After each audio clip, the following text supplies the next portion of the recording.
Oh yeah, and apologies for the glare from my glasses. I will also work on that. I've tried every combination under the sun. I freaking closed the curtains, opened the curtains. There are 2 sets of curtains that I've been like changing and matching, and the time of day is just not helping either. So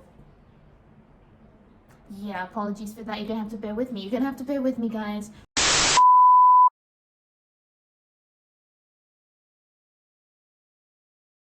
In 2023, I was scrolling through social media when I came across an edit from a show called Orel. And I put this in my to watch list, thinking that it was gonna be some like cute show. I don't know what I was expecting, okay? But guess what? I never watched it. So that's fun. And now it's 2024 in December. It's almost New Year. By the time this video is posted, it will probably be 2025. So this is late.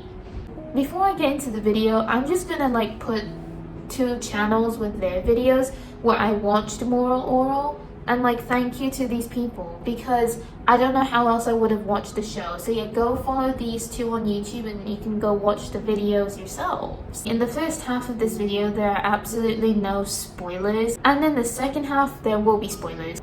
Also, just a disclaimer, I know I'm only 17, but you know, I'm very fortunate to not have gone through many traumatic experiences, and even though the show is very dark and I've luckily not been able to relate to the unfortunate things that happen, I do want to say that I believe that I can express my opinions and give my own perspective because I'm able to articulate my thoughts and opinions. So please don't come after me. I do lack life experience in general, but these are just my opinions and my own analysis. Yeah, in the first season, we're introduced to the titular main character, Orel Pumpington, who is a Protestant Christian boy who lives in the town of Moralton. Get it? Moralton. You guys see that? I think that was just a me thing. I jumped into the show thinking it was gonna be really wholesome, but... And how are you gonna get it inside the ladies? Doey, don't you ever listen? All I do is sneak into their houses while they're sleeping and squirt my sperm into them. What? What?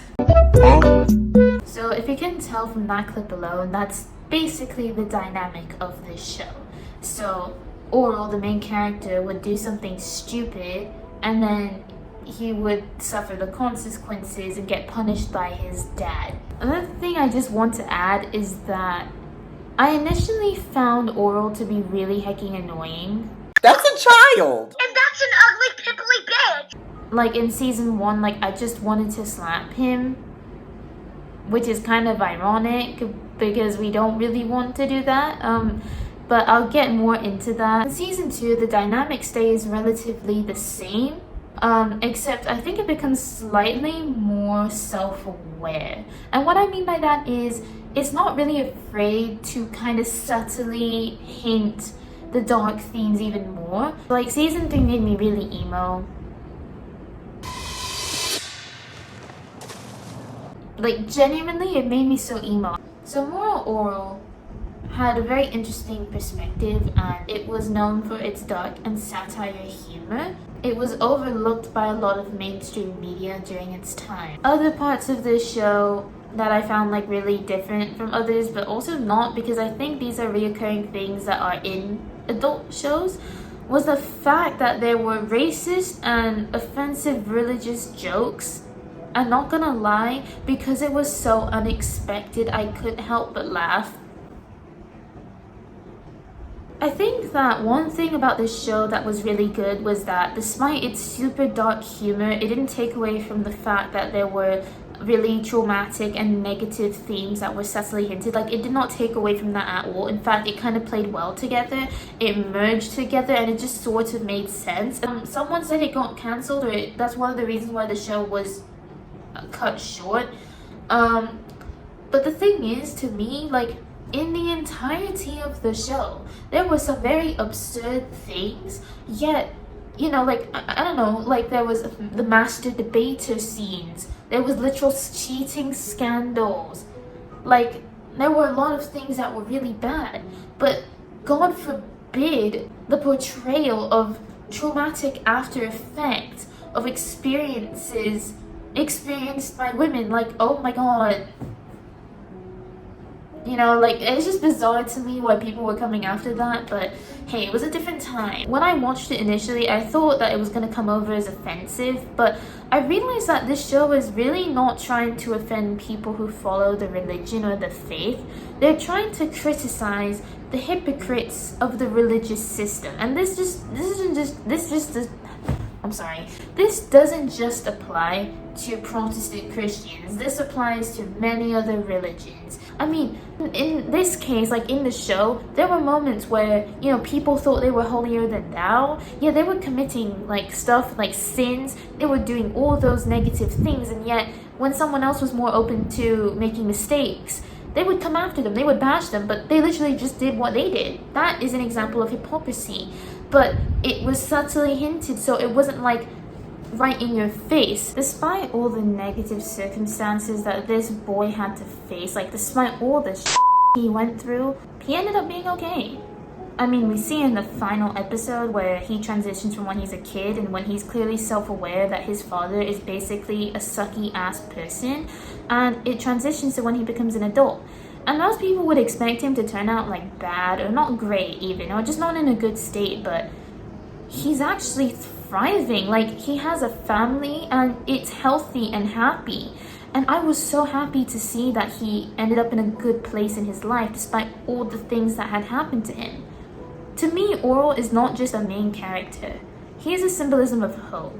Hope that one can change, or one can maintain their good despite everything bad. But to me, it also shows that sometimes even just having one good influence in your life, in terms of like people you can look up to, can really affect how one will, you know, turn out. Orel wasn't really alone. In the end, he had his grandfather who kind of ruined his dad, but also realized what he had done wrong and tried to be better for his grandson.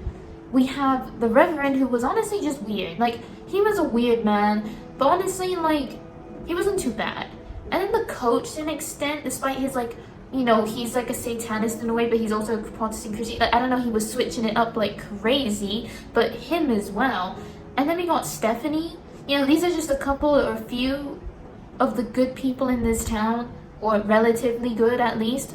And I think that, like, Orel could have, like, looked up to them, and that might have also helped as well, because they helped him break some generational trauma, like generational familial trauma. I hope that, you know, people who have unfortunately experienced traumatic events such as the ones presented in this show are okay now, and if they're ever going through anything, please know that there are people like us that would be here for you no matter what. I am so sorry if any of you all have ever had to experience such things, and I'm so happy that y'all are still here. Whether you're barely surviving or not, you're still here. I am so happy, and I'm so sorry that, you know, society or just people in general have done you wrong. Anyway, thank you guys so much for watching this video. I know this was like kind of dark, tough thing, deep. It was deep. It was a deep video. If you have any different opinions from me, feel free to discuss in the comment section below. If you guys want more videos like this, or if there are more, you know, if there are people who really like this video, I can do an in-depth, proper analysis on certain characters and plot points, but I just wanted to make a sort of general analysis in this video. So yeah, thank you guys for sticking around. I hope you enjoyed, and please stay safe, and I hope you all are doing great and continue to be great, because you are great.